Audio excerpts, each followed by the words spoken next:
नाज़रीन, झूठ को सच बनाकर पेश करने वाले हमेशा खाली हाथ रह जाते हैं और सियासत में तो हमारे सियासतदानों ने यह शेवा ही अपना लिया है कि मन घड़त कहानियां घड़कर झूठ को सच का लबादा पहनाकर अवाम को राम किया जाए। लेकिन ये ट्रिक भी अब एक हद तक इस्तेमाल हो रहा है।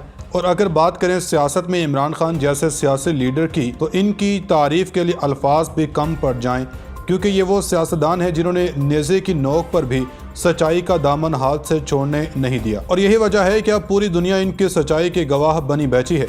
और आज के इस वीडियो का आगाज भी कुछ इसी नौयत की खबर से हो रहा है। इत्तलात हैं कि जब से इमरान खान को साजिश के तहत गिरफ्तार किया गया, तब से ना पाकिस्तानी अवाम को सुकून है, ना आलमी रहनुमाओं को चैन है। और अब तो इंटरनेशनल कोर्ट्स भी इस बात पर बाज़िद हैं किसी भी तरह इमरान खान को कानूनी तरीके से रिहा करवाया जाए। और इस काम की शुरुआत हो गई है, और ये शुरुआत भी इसने की है जिसका कहा कोई झुटला नहीं सकता। खबर आई है कि आलमी अदालत इंसाफ के साथ साथ अब इमरान खान का केस बरतानवी अदालत में भी लग गया है। और आलमी अदालत इंसाफ ने पाकिस्तानी हुकाम को एक टाइम फ्रेम दिया जिसके तहत इमरान खान की जेल से रिहाई होगी और इन्हें इनके मुकाम पर वापस पहुंचाया जाएगा। अब वो फैसला क्या है जो आलमी अदालत इंसाफ ने इमरान खान की रिहाई से मुतालिक किया, क्या टाइम फ्रेम तय किया गया, इस पर रोशनी डालने से कबल आपको बताते चलें कि आर्मी चीफ के दौरा अमेरिका ने अपना काम कर दिखाया। और जो कहते थे कि इमरान खान की एस्टेब्लिशमेंट से नहीं बनती, इनके मुंह भी आर्मी चीफ के दबंग इकदामात के बाद दंग रह गए हैं। आर्मी चीफ ने अपने अमेरिका के दौरे के दौरान ऐसा क्या काम किया जिसने इमरान खान की मुश्किलों को भी पार लगा दिया है। इससे मुतल्लिक तफसील आपको आगे चलकर इसी वीडियो में देंगे।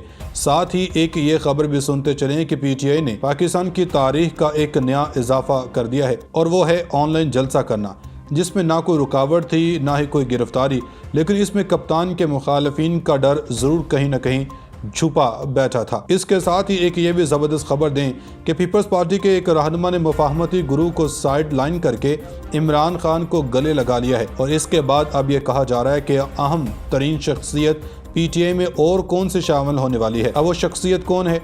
आलमी अदालत इंसाफ और बरतानवी अदालत ने इमरान खान की जेल से रिहाई का क्या अल्टीमेटम दिया? ताकतवरों ने बड़े मियाँ के लिए कौन सा बड़ा सरप्राइज तैयार कर लिया है?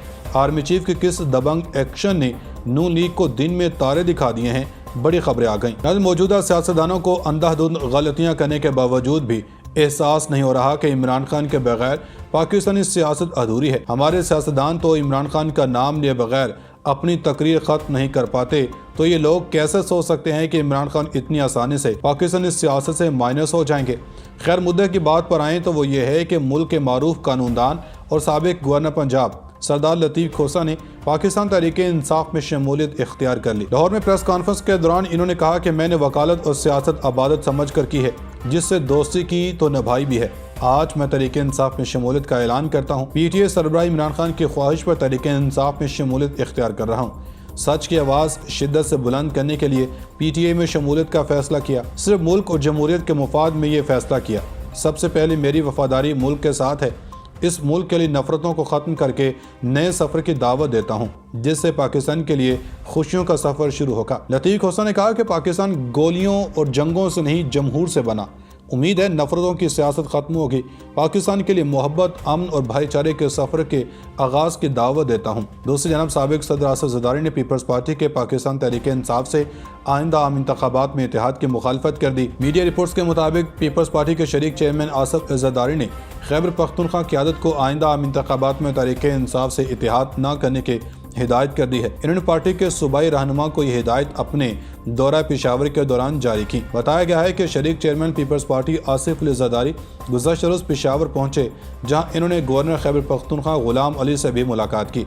इस मौका पर पीपल्स पार्टी के सूबाई रहनुमा भी मौजूद थे। आसिफ अली ज़रदारी के पेशावर गवर्नर हाउस में पार्टी रहनुमाओं से मुलाकात की अंदरूनी कहानी सामने आ गई। पार्टी ज़राए ने कहा है कि आसिफ ज़रदारी की पार्टी के सूबाई क़यादत से मुलाकात में आम इंतखाबात के लिए टिकटों की तकसीम से मुतल्लिक बातचीत हुई। पीपल्स पार्टी के शरीक चेयरमैन ने अपनी जमात के खैबर पख्तूनख्वा क़यादत को पाकिस्तान तहरीक इंसाफ से इंतखाबात में इत्तेहाद न करने की हिदायत की है। नाज़रीन, वतन वापसी के बाद नवाज शरीफ न भरपूर सियासत कर रहे हैं और न ही अभी तक सियासी बयानियाँ तश्कील देने में कामयाब हुए हैं। इस वक्त मुस्लिम लीग नून रत्ती भर भी सियासत नहीं कर रही। सबसे बड़ा अलमिया यह है कि माजी की तरह एक बार फिर नवाज शरीफ को खुशामदियों और बिलखसूस उन 4 खुशामदियों ने अपने नरगे में ले लिया है जो माजी में भी इन्हें डबोने का मौजब थे। नवाज शरीफ इन 4 के टोले के कब्जे में रहे और इनका बादशाहाना रवैया बरकरार रहा। तो इनका चौथी बार वज़ीर-ए-आज़म का ख्वाब मुश्किल से ही शर्मिंदा ताबीर होगा। मौजूदा सियासी रहनुमाओं में शायद मियां मोहम्मद नवाज शरीफ सबसे ज्यादा तजुर्बाकार सियासतदान हैं। 3 मरतबा वज़ीर-ए-आज़म बने और तीनों मरतबा निकाले गए।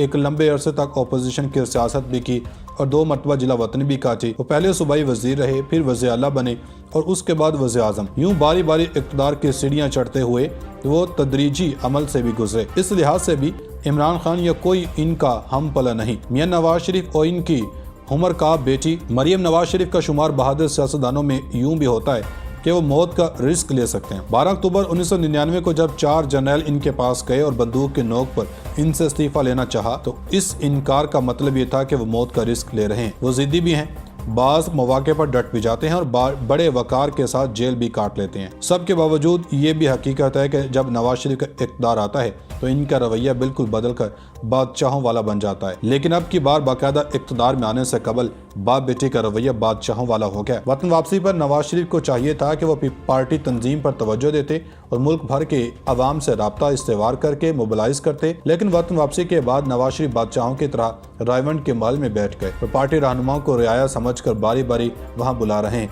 वो ना भरपूर सियासत कर रहे हैं और न ही अभी तक सियासी बयाना तश्कील देने में कामयाब हुए। उधर दूसरी जानब बानी पीटीआई इमरान खान की बहन अलीमा खान ने साइफर केस में अपने भाई को बचाने के लिए बरतानिया की अदालत से रजू करने का ऐलान कर दिया है। कहती हैं कि बानी पीटीआई के बेटे सुलेमान कासिम और फैमिली बरतानिया में केस कर रहे हैं। हमें अफसोस है कि हम आलमी अदालतों में जा रहे हैं, लेकिन हम बानी पीटीआई को फांसी के फंदे से बचाएंगे क्योंकि सजाए मौत इमरान खान को नहीं अवाम को होने जा रही है। केस हम डोनाल्डो के खिलाफ अमेरिका में करने जा रहे हैं। जनरल बाजवा ने अवाम की मुंतखब हुकूमत को गिरा। जनरल बाजवा हुसैन हक्कानी और अमरीकी सफीर मुलविस हैं। अमरीकी हुकूमत बता दे कि अमरीकी सफीर ने क्या पैगाम दिया था। अब तहरीक इंसाफ का ऐसा लगता है कि मुश्किल वक्त खत्म होता जा रहा है। अब इमरान खान भी अदालत जेल के अंदर बैठे शानदार मास्टर स्ट्रोक फेंक रहे हैं। जो इनकी जो स्ट्रेटजी है वो कामयाब जा रही है। इमरान खान बड़े अच्छे शानदार तरीके से खेल रहे हैं जेल के अंदर बैठे भी। तो अब जो बड़े बड़े नाम तहरीक इंसाफ में शामिल हो रहे हैं, इससे तहरीक इंसाफ को बहुत बड़ी जो एक उम्मीद पैदा होगी और तहरीक इंसाफ के अंदर दोबारा से जान पैदा होगी। लतीफ़ खोसा बड़े नाम हैं पीपल्स पार्टी के, ये अब तहरीक इंसाफ में शामिल हो चुके हैं और इन्होंने आज बाकायदा तौर पर प्रेस कॉन्फ्रेंस भी कर दी है। लतीफ़ खोसा ने लाहौर में तहरीक इंसाफ में शामिल होने का ऐलान किया। इन्होंने कहा कि बानी पीटीआई की ख्वाहिश पर तहरीक इंसाफ में शमूलियत इख्तियार कर रहा हूँ, सिर्फ मुल्क और जमहूरियत के मुफाद में ये फैसला किया है। लतीफ़ खोसा ने कहा कि सच की आवाज़ शिद्दत से बुलंद करने के लिए पीटीआई में शमूलियत का फैसला किया। इनका कहना था कि पाकिस्तान के लिए मोहब्बत, अमन और भाईचारे के सफर के आगाज की दावत देता हूँ। पाकिस्तान की आवाम ही को मुक्तदर करना आइन की मुंतहा में है और उम्मीद है नफरतों की सियासत खत्म होगी। फौज हमारी है, ये इदारे हमारे हैं, हम इनके साथ खड़े हैं। आइन में तमाम इदारों के हदूद और क़यूद मुतय्यन है। आइन में दर्ज है कि फौज सादों की मुहाफिज है और अवाम के टैक्स से इनकी तनख्वाहें दी जाती हैं। तो लतीफ़ खोसा ने वाज़ेह कर दिया है कि अब जो